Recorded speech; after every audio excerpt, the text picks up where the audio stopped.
This channel does not promote any violent, harmful, or illegal activities. All content provided by this channel is meant for an educational purpose only.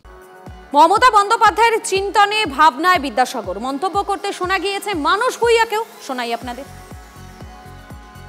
Mamata ব্যানার্জির মাথায় চিন্তনে দর্শনে ভাবনায় ওই বিদ্যাসাগর ওই বিদ্যাসাগর ওই বিদ্যাসাগর। কোথায় একটা ডিসপ্লে, একটা মমতা ব্যানার্জির ছবি নেই কেন বিদ্যাসাগরের মেলাতে? কি ব্যাপার? What is the philosophy? বাঙালি অস্মিতা নিয়ে আন্দোলনের মধ্যেই হিন্দিতে হুমকি তৃণমূল নেতার। বিজেপি করলে খতম করে দেওয়ার হুঙ্কার। খাস কলকাতায় তৃণমূল কাউন্সিলরের প্রকাশ্য সভা থেকে হুমকি। ফিরহাদ হাকিম ঘনিষ্ঠ আনোয়ার খানের হুমকি ভিডিও পোস্ট বিজেপি নেতা সজল ঘোষের।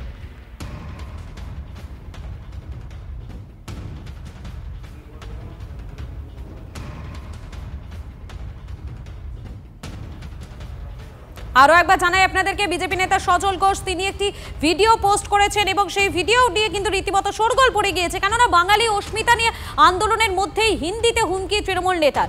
বিজেপি করলে খতম করে দেওয়ার হুঙ্কার। খাস কলকাতায় তৃণমূল কাউন্সিলরের প্রকাশ্য সভা থেকে হুমকি। ফিরহাদ হাকিম ঘনিষ্ঠ আনোয়ার খানের হুমকি ভিডিও পোস্ট বিজেপি নেতা সজল ঘোষের।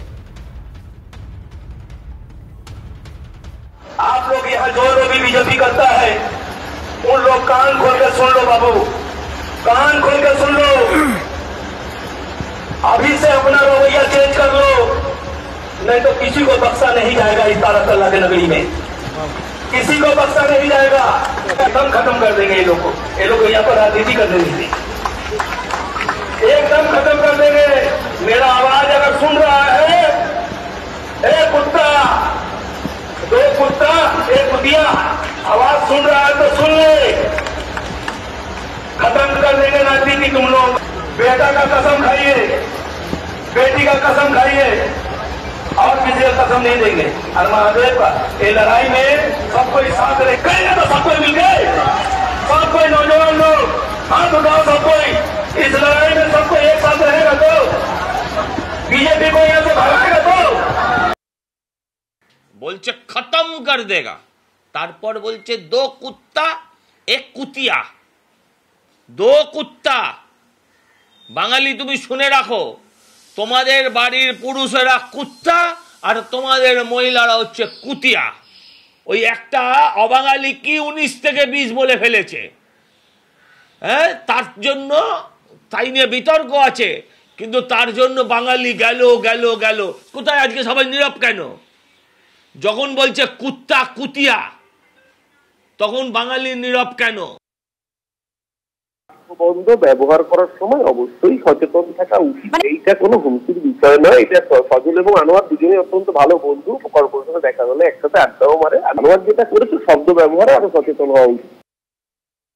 আমরা আমাদের দলের পক্ষ থেকেও আমরা বলেছি যে সকলেই সংযত থাকুন। লড়াই তো মমতা বন্দ্যোপাধ্যায় লড়ছেন এবং যেই দিশায়তে লড়াই যাচ্ছে সেখানে পরিষ্কার কথা যে আমার ভাষার উপরে আক্রমণ হচ্ছে, আমার অস্তিত্বের উপরে আক্রমণ হচ্ছে। সুতরাং আমার মনে হয় প্রত্যেকেই তো দিদির উপর আস্থা রেখেছে, বঙ্গের মামাটি মানুষে আস্থা রেখেছে। তিনিও নিশ্চয়ই যদি এই ধরনের উগ্র ভাষা ব্যবহার করে থাকে এটা সমর্থনযোগ্য নয়। তখন এই টিনের যখন ঝুপড়ি যখন বানাতে শুরু হলো, তারপরে এই বিজেপি যারা লোকাল, যারা বিজেপি মানে এখন আগে আগে কোন কোন দল করতো, তারা যে বিজেপিতে গেছে, তারা লিখিত ভাবে হোয়াটসঅ্যাপ মেসেজে শান্তানু ঠাকুরের ওইখানে পাঠায় কি এইখানে 100 এইখানে ঝুপড়ি বানানো হচ্ছে, মানে টিন দিয়ে কনস্ট্রাকশন করা যাচ্ছে স্ট্রাকচার বানিয়ে, আর এইখানে বাংলাদেশিদের রোহিঙ্গাদেরকে রাত্রের বেলা এখানে ঢোকানো হচ্ছে। আরে সরকার স্টেট গভর্নমেন্ট টাকা দিয়েছে, কর্পোরেশন ওইটাকে বানাচ্ছে, রিহ্যাবিলিটেট করছে তাদেরকে, গরিব মানুষদেরকে স্মরণ করার জন্য। হ্যাঁ, আর আপনি না যে সরকার সঙ্গে জিজ্ঞেস করে, নাই কর্পোরেশনকে জিজ্ঞেস করে আপনি ধুম করে চলে এলেন ফোর্স নিয়ে, পুলিশ নিয়ে, বাহিনী নিয়ে এসে ভাঙতে। আমরা বলেছিলাম কি এই যে যখন এইখানে কেউ আসবে এইসব ধরনের বিজেপির লোকেরা আর ভুলভাল করবে তাদেরকে গুছিয়ে ঠিক করে দেব। ওইখানে প্রপার বাংলাতে বলো, বাংলা তো ওরা বুঝবেই না, ফরেন মহিলারা সব হিন্দুস্তানি মহিলারা আছে, ওদেরকে কি বাংলা বোঝাবো? নজর রাখবো দিনহাটার দিকে। দিনহাটায় বিজেপি করার অপরাধে প্রসূতিকে মারধরের অভিযোগ তৃণমূলের বিরুদ্ধে। গুরুতর আহত অবস্থায় ভর্তি হাসপাতালে। বিজেপি নেতাদের বাড়িও ভাঙচুরের অভিযোগ শাসক দলের বিরুদ্ধে, যদিও হামলার অভিযোগ অস্বীকার করেছে তৃণমূল।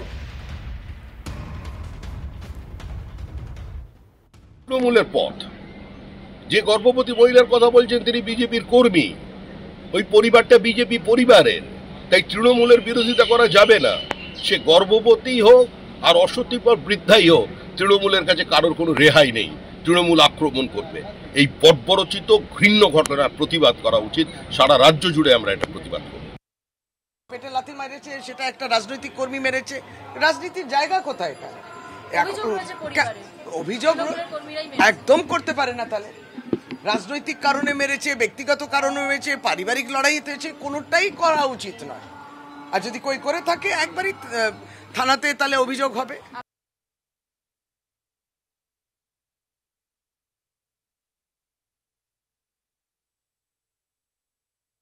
বাগদায় ভুয়ো নথি চক্রে গ্রেফতার আরো এক স্কুলের অশিক্ষক কর্মীকে গ্রেফতার করলো পুলিশ। বিস্তারিত জানবো আমাদের প্রতিনিধি দীপঙ্করের কাছ থেকে। দীপঙ্কর, বিস্তারিত জানো। দেখো, এই ভুয়ো নথি তৈরির চক্র পুলিশ গোপন সূত্রে খবর পায় এবং এই গোপন সূত্রে খবর পেয়ে সেই বাড়িতে হানা দেয়। হানা দিয়ে দেখা যায় যে তার বাড়িতে একাধিক জাল সার্টিফিকেট রয়েছে, নকল সার্টিফিকেট রয়েছে, এই সমস্ত বিষয়গুলো রয়েছে। উত্তর চব্বিশ পরগনা জেলার বাগদা থানার এলাকার ঘটনা এবং সেই এলাকায় যে গৃহশিক্ষকের বাড়িতে তল্লাশি করা হয়, তার বাড়িতে তল্লাশি করে যেমন পাওয়া যায়, তার সঙ্গে নিশিকান্ত সরকার, তাকে পুলিশ গ্রেফতার করেছে। সে একটি স্কুলের ক্লার্ক। ফলত এটাকে কেন্দ্র করে আরো প্রচুর মানুষের বাড়িতে এরকম পাওয়া যেতে পারে। এই যে বড় চক্র, সেই চক্রকে ধরবার চেষ্টা করছে পুলিশ। ইতিমধ্যে 7 দিনের পুলিশ হেফাজতে বনগাঁ আদালতে পাঠিয়েছে। তার বাড়ি থেকে rubber stamp, school living certificate, panchayat certificate, birth certificate, school certificate, refugee certificate, migration certificate, এরকম একাধিক জিনিস পুলিশ ইতিমধ্যে উদ্ধার করেছে এবং এই চক্রের সঙ্গে কারা কারা জড়িত এই সমস্ত বিষয় পুলিশ খতিয়ে দেখছে। একেবারে ধন্যবাদ। আর এই মুহূর্তে যে খবরে নজর থাকবে, কলকাতা বিমানবন্দর থেকে আটক বাংলাদেশি। ভারতীয় পরিচয় দিয়ে জার্মানিতে যাওয়ার চেষ্টার অভিযোগ। ধৃতের থেকে ভারত এবং বাংলাদেশের পাসপোর্ট উদ্ধার হয়েছে। ভারতবর্ষে বহু বছর ধরে স্বাধীনতার পর থেকে এই ধরনের একটা পোরাস সিস্টেম কাজ করছে। সেই জন্যই তো এসআইআর থেকে শুরু করে এই সমস্ত কিছু অত্যন্ত প্রয়োজন, যেখানে আপনার তথ্যগুলো জমা থাকবে এবং জমা হচ্ছে বলে ধীরে ধীরে এইভাবে একের পর এক ধরা পড়ছে। এতদিন তো ধরা পড়ার কোনো জায়গা ছিল না। আপনার যতদিন না আধার এবং অন্যান্য জিনিস এসেছিল ততদিন পর্যন্ত মানুষ পাসপোর্ট বানিয়ে চলে আসতো। ডকুমেন্ট বা আপনার বায়োমেট্রিক ডেটা যদি না থাকে, তো বায়োমেট্রিক ডেটা ছাড়া আপনি তো চেক করতে পারবেন না। একই মানুষের ডেটা 3 জায়গায় 3টে পাসপোর্টে থাকতে পারতো, এর ধরার কোনো উপায় ছিল না। এখন আস্তে আস্তে টেকনোলজির ব্যবহার হচ্ছে এবং এসআইআর এর মতো জিনিস হয়ে গেলে পরে আরও আমার মনে হয় এতে আমরা এই ধরনের যে অপরাধ, এই অপরাধগুলোকে আটকাতে পারবো।